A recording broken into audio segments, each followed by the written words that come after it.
运动比赛一直以来都是一个极具观赏性和刺激性的活动项目，但有时比赛场地经常会出现一些意外情况，而动物乱入场地的情况更是屡见不鲜，反而有了一个前所未有的惊喜。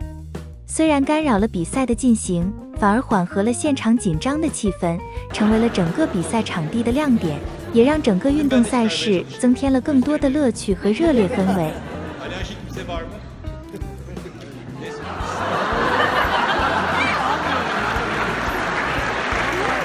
这场国家级女子足球队比赛原本进行得十分激烈，球员们在场上为荣誉而奋战。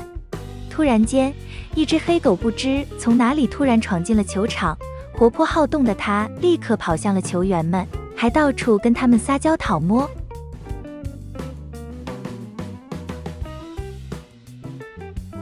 球员们原本计划在狗狗横行球场时借机引诱它离开，但是这只狗狗非常开心，不想离开球场。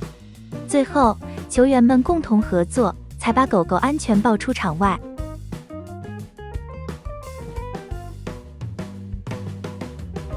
一位名叫尼可拉斯的智利记者正在现场连线报道案件，不料一只鹦鹉竟然趁他专注于工作时，停在他的肩膀上乱入镜头。这只鹦鹉还在众人目睹下叼走了记者的耳机。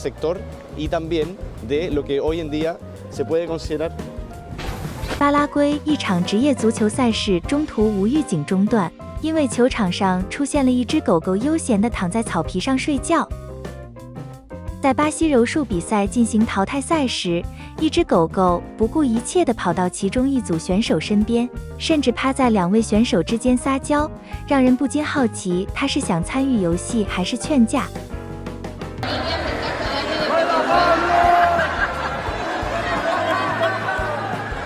一位希腊的新闻记者前往拍摄马舍时，偶遇了一匹活泼又调皮的马。马在记者访问的过程中不断向他吹气、咬耳朵。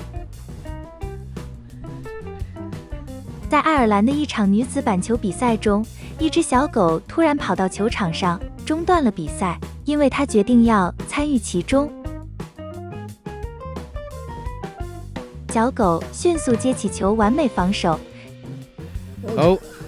dog. The dog is the ball.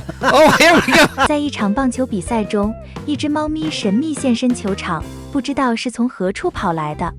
球场上的人们齐心合力试图捉住它，但他们完全跟不上猫咪的速度。前不久，在巴西一支足球队的练习比赛中，一位不太寻常的观众决定近距离观看比赛。这位观众是一只金刚鹦鹉，它毫不害羞地坐在最佳视野的座位。